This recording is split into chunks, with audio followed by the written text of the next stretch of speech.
I'm Robert Cavuto, and today on Sonic's Perspectives, I'm pleased to be speaking with John Corabi of the Dead Daisies to talk about the new LP, Light 'em Up, that's due out September 6th. John, welcome. Thank you for your time. Thank you. Great. What I've heard so far, I didn't get the full album in full transparency, so I only got two songs, but I did see you in New York City, and I heard three of the other songs, so that's pretty cool. Yes. It's been a while, but yes. Yeah, it's so far, um, the feedback that we've been getting has been awesome, from the fans and from, uh, some of the writers and the record people and, all the people that have listened to the entire record. Uh, it's been pretty positive. So we're excited about it. We're excited to go back out on tour. And you know what, dude? Life is good, man. After 3 years of COVID, it's just like I was just saying earlier, like we don't sweat the small shit anymore. You know what I mean? It's just like enjoy life. Good, good. It's so good to have you back in the band, and you're the true voice, in my personal opinion, of the Dead Daisies. No disrespect to anybody that came after you. How does it feel to be back? You know what? Honestly, I think there's a preconceived notion that I left under, shit terms or whatever. And it wasn't that way at all. Like, I'm going to try and do this as quickly as possible. But prior to me joining the Daisies, my son had moved from Los Angeles to Nashville, and we had a solo band together. Mhm. And everything was awesome. Um, I joined the Daisies in late January of 15. August of 14, I just got married. Wow. So uh, I joined the Daisies in, like I said, January 15. We went to Cuba. We went to Sydney. We did that first record, Revolution. Right. For some reason, the trajectory of the band went like crazy. Yep. And we wound up doing a tour with Kiss and Whitesnake and Download Festival, all this great stuff. But it was weird. It was like we did these world tours, right back in the studio, do a new record.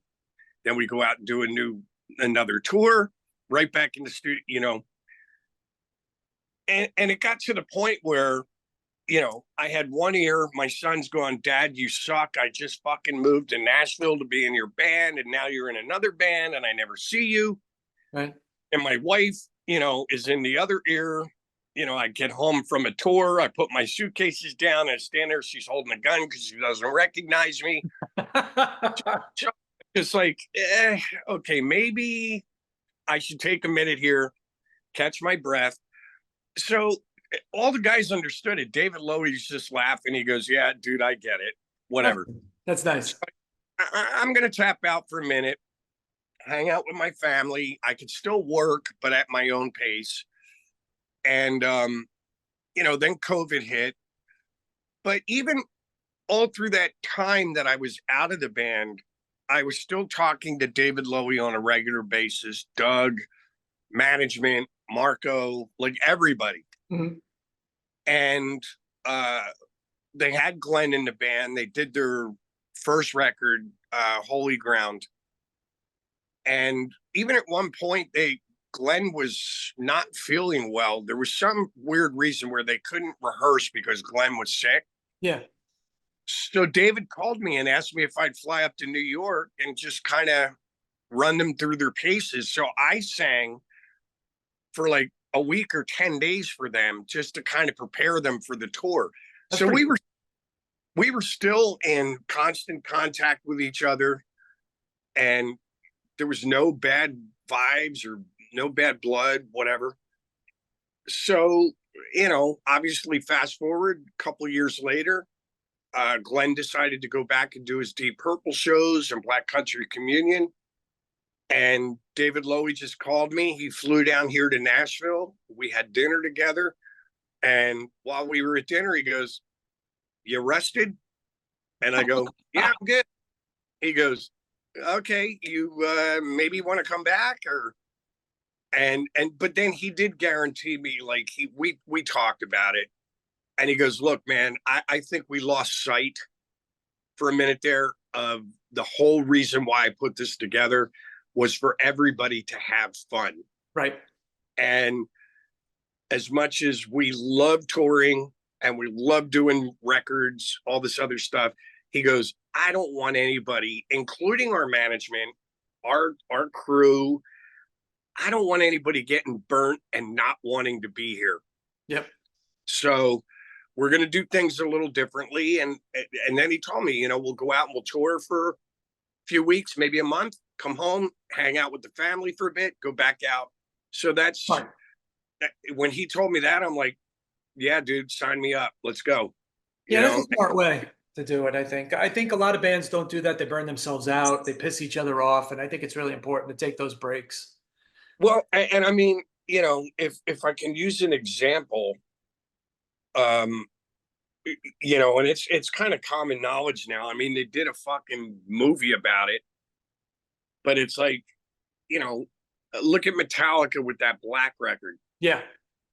And I think they toured on that Black record nonstop 3 years, I think, right? for 3 years. And it was after that they started having all these internal things and fighting amongst each other, and they had to bring a counselor in, and then James had to do his shit. And it's just like, you know, it becomes a grind. Yeah. And then you start nitpicking about like, oh, you know, the fucking deli tray is warm. God damn it. Whatever. So you start focusing on shit that you probably shouldn't be focusing on. So it's just better to kind of do it the way we're doing it. And to be honest with you, none of us are fucking 20 anymore. Right. So we need to take care of ourselves. Although I would get some press if I dropped dead on stage. That would be awesome. That would be it. We don't want that though. You just came back. I'm happy to have you back. I love having you back. We don't want you to go just yet. Yeah. Speaking of on stage, you guys still have very, very positive energy on stage. Like you guys never miss the beat. And the songs that I did hear are just as great, if not better than what you've done in the past. Well, I appreciate that. And, you know, I don't know what it is, man. Honestly, like we don't think about what we want the record to sound like. We go into the studio. We just kind of go through, like we'll do a Dropbox folder. Everybody just starts throwing ideas into it. Yeah. And usually it's just little riffs. And then we kind of old school, even though we're still a new band, we still kind of go back to the old school method of doing things, which is sitting in a circle in the studio, hammering these different parts out. Right. You know, and it's just, it's crazy to me. And this is going to sound like a really bold statement, but I don't think I've ever been in a band before that puts things together musically as fast as the Daisies do. Yeah.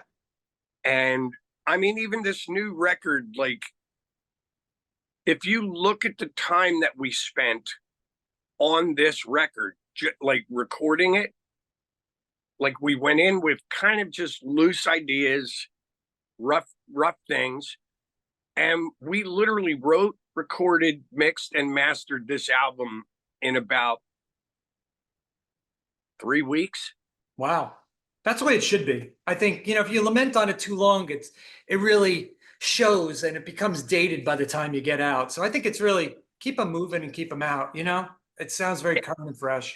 It's, you know, that initial gut reaction, we're like, holy shit, that sounds great. And you just go, man.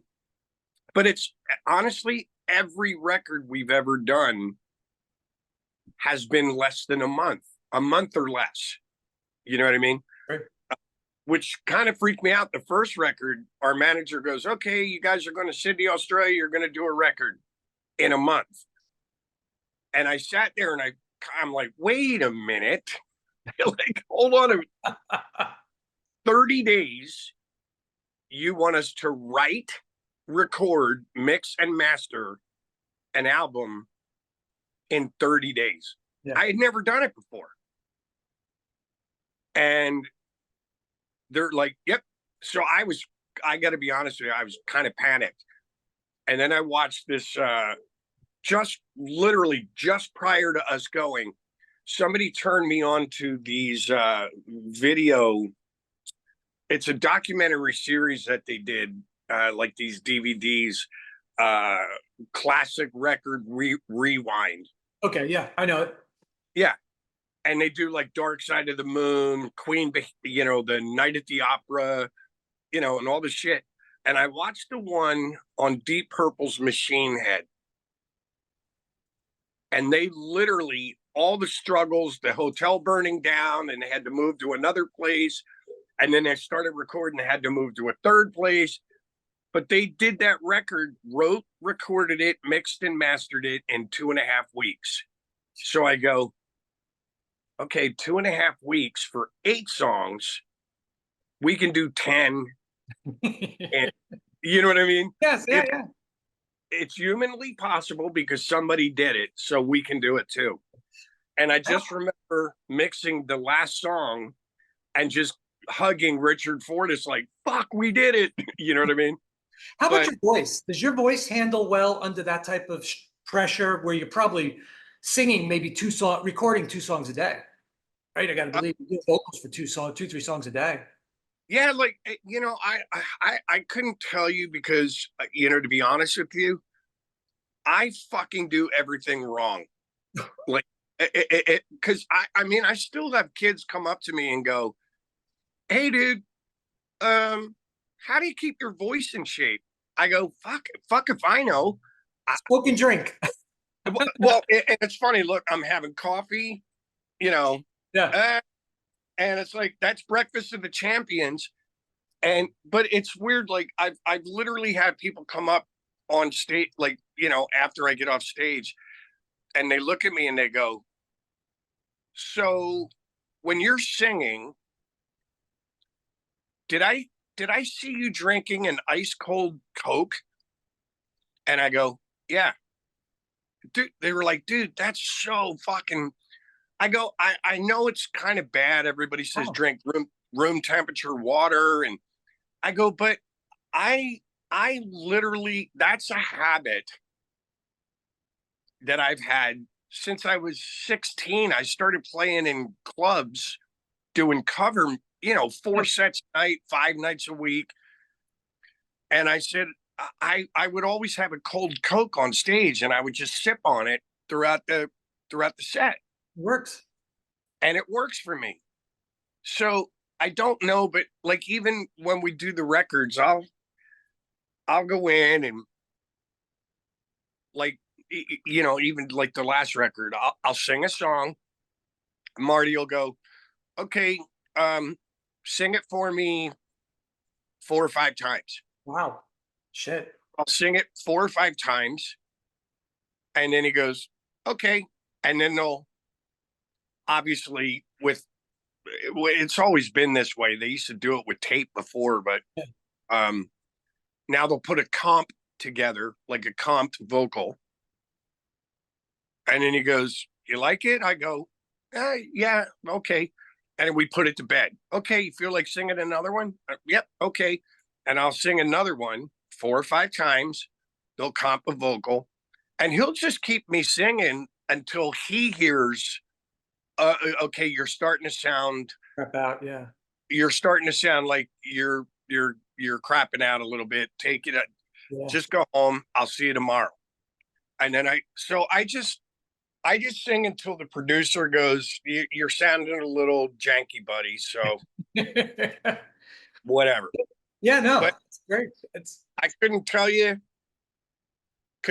what I'm doing, or what I'm doing right, what I'm doing wrong. I have zero idea. The only thing, I just reached out to Ken Tamplin, just to, like, hey, dude, you got any like warm up and warm down vocal things I can do before I go play? He's like, yep.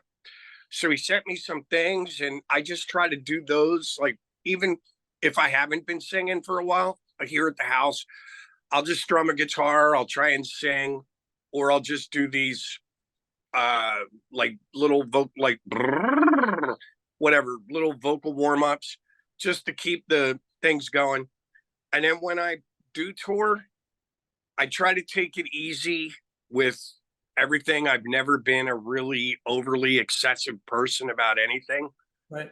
I don't drink before the shows. I wait till after. Whatever. So I don't know what I'm doing, but it works for me. You talked a little bit about the making the album. You play guitar, obviously. Are you submitting riffs and ideas also, or is it all Doug writing the riffs, you doing the lyrics? No, we all contribute. Okay.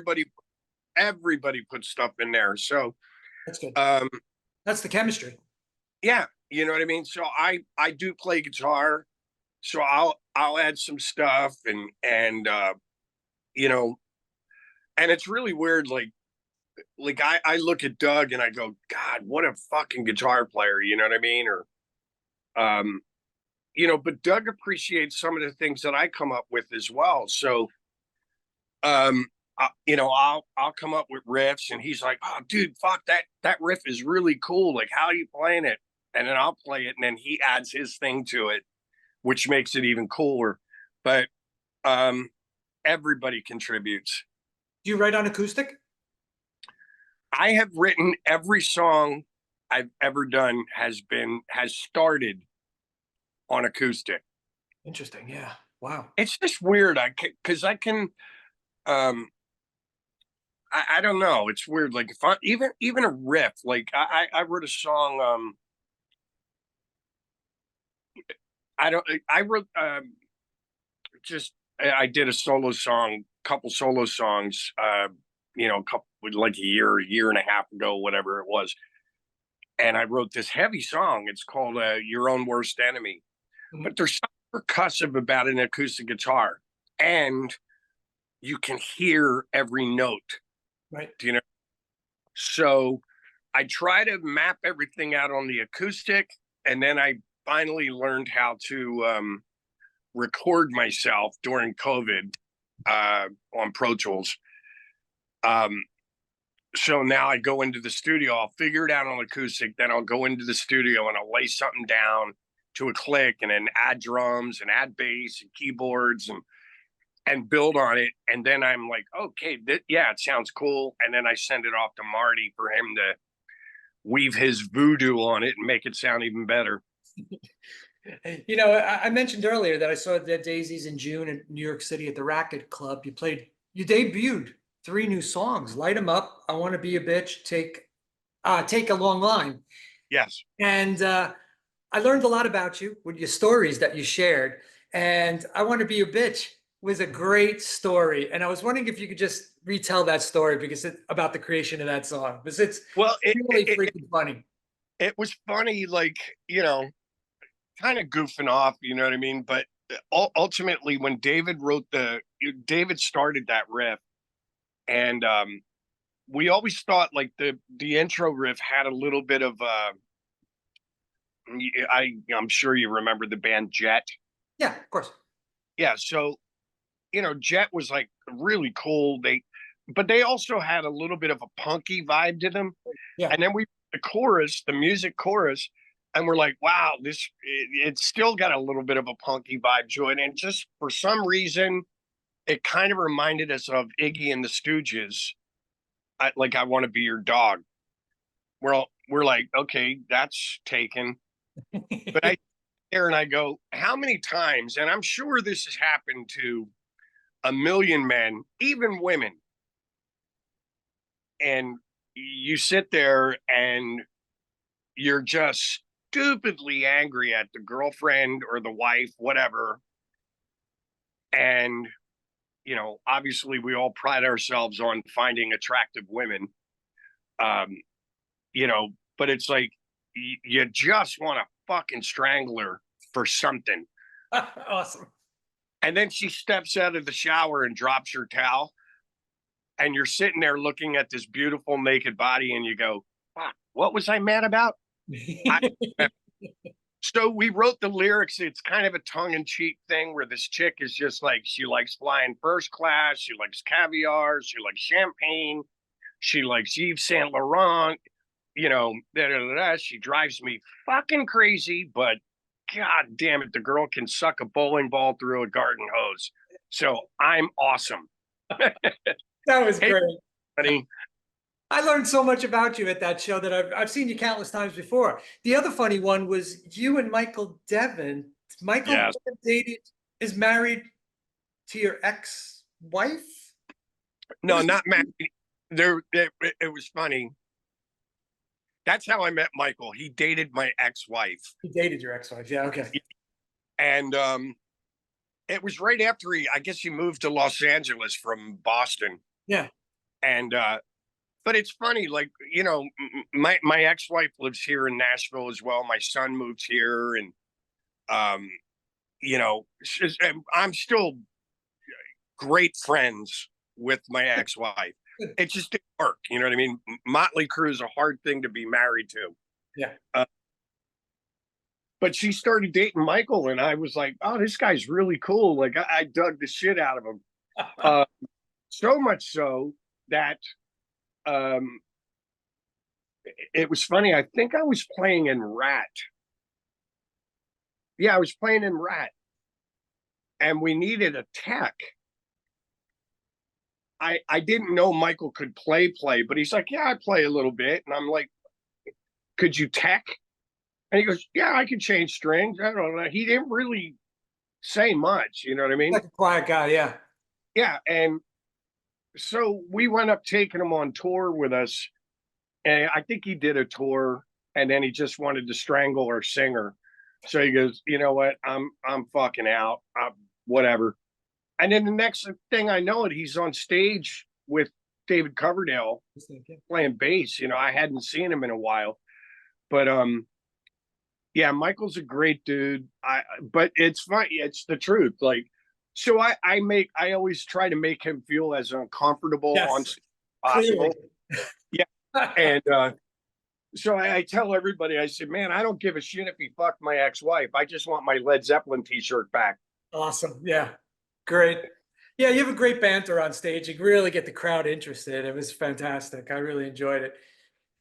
Well, it's funny because, you know, when Doug was talking to me, and we you know, we had started rehearsing, and he goes, you know what, dude, we missed your sense of humor. Yeah. And he goes, you know, Glenn's an amazing singer. He's fucking brilliant. Absolutely. You know, he goes, but you've got this thing, man. He goes, in your own way, you're just as brilliant as Glenn. And he goes, but when we're on stage with you, it's like we just invited 2,000 people to a barbecue, and you're just having fun with everybody. You're like the everyday guy. You're the everyday man who's very personable, relatable. And it was like one big party. It's exactly it. And that's what I love about the band. And that's what I maybe missed about the band, to your point, you know, and I enjoy that. And I appreciate it, you know what I mean? But it's like, you know, it's really funny. I kind of learned a very valuable lesson when I was, God, I must have been 16, 17 years old. My uncles and my dad, you know, and you can, I'll pause right here so you can add the name from The Godfather. You have a vowel in you ended your last name with a vowel. Yeah, so when I grew up in Philly, they took me to a place right outside of Philadelphia in Cherry Hill, New Jersey. Yeah, I know where it is. Right. There was an old place there back when I was growing up called the Latin Casino. And it was just a theater. And they took me to go see Frank Sinatra with Dean Martin opening. Wow, that's awesome. And as great as both of those guys were, I'd say about 70% of the show was them just fucking with each other. True. I've seen clips of that stuff. Yeah. Yeah, it was crazy, dude. Like, so Dean Martin singing this ballad, and then all of a sudden you hear this clanking and all this racket. And so Sinatra had a live mic on a like a booze cart. And right in the middle of Dean Martin's set, he just rolled this booze cart out, and he he grabbed a glass. So the microphone was picking everything up. So he grabs a glass, he puts some ice in it, put some whiskey in it, a spritz of water, handed him the drink, and just kept going right up the other side of the stage. That's funny. And everybody went nuts. They were laughing, crying hysterically. And then when Sinatra was playing, he was doing that song, Send in the Clowns. Yeah. And while he was doing it, he's got this really quiet part. And all of a sudden, you hear a zipper, a toilet seat go up. Sounds like somebody's pissing in a toilet, and you hear the toilet flush. That's awesome. Through the whole PA. And everybody was pissing themselves laughing. So did the whole show. The whole show went to shit at that point, and they just started fucking with each other. Well, we got in the car, and my dads and uncles said, well, you want to be a musician? Here's the deal. If people want to hear the music, they can just put the record on. Sure. He goes, they'll save the money for the ticket, the gas, parking, the t-shirt, save all that money, just sit at home, listen to the record. But if they want to see a show, and I never forgot that. So, like, even when I'm talking to people, if somebody's making too much noise, I'll fuck with people in the audience. I'll give people shit. There's been obvious cases where, we had to, there was an amp situation where the amp went off and everybody's yelling at me, hey, dude, talk to the audience, And I remember doing it one time in London. I just told this incredibly inappropriate joke. David Lowy was on the side of the stage just staring at me wide-eyed, like, where the fuck is he going with this? And I told this joke, and everybody was like, clap, booing, and then clapping again and laughing hysterically. So, yeah. It's there's no rhyme or reason to anything. It's just, hey, man, we're just here to have fun, and you are being inundated with bad news 24 hours a day, 7 days a week. So we're here to make you forget about your day for a minute. You know what I mean? That's what you did. So you also mentioned on stage that you guys wrote a full blues album at Alabama, Muscle Shoals, and you performed I'm Ready. So what's the timing of that one? How does it all work together? I don't know exactly when it's going to come out, but it's probably going to come next year. Okay. And it was just a fluke thing, man. Again, it was Muscle Shoals was like a bucket list thing for all of us. Mm-hmm. So we went to the original studio, Fame, because there's two of them down in Muscle Shoals. Fame was the first. Then some of those Swampers guys that Leonard Skinner talks about, they left and started another studio across town on Jackson Highway. And oddly enough, some of those guys left and went to Nashville and started another studio that coincidentally Marty Fredrickson bought when he moved to Nashville. Got it. So it used to be called Quad. Now it's called Sienna Sound. Okay. Or Sienna Studios. And so there was like this kind of weird link between this place and the first one. So we said, you know what, let's go to Muscle Shoals and do some recording there. And we were writing and recording for the Light 'Em Up record, but we were also at night, we would kind of take a break, and Jameson would come out, and the vodka and the wine, and we just sat there and we just started jamming old blues songs and just anything. Is it a And covers album? what now? Is this a covers album or is it all original? No, it's all cover. It's all old blues songs. Okay, got it. And just the ones that we knew, the ones we were familiar with. So we just said, you know what, fuck it, let's record this too while we're here. And we mixed it, we mastered it, and it fucking sounds amazing. Cool. Like there's some really, but some blues purists may sit there and go, they're using the wrong amps, or they're not,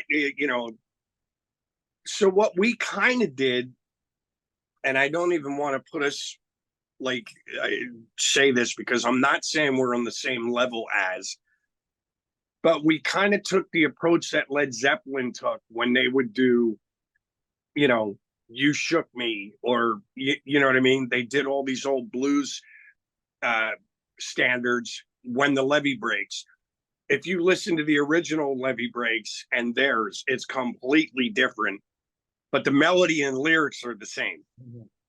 So we kind of took that approach to it.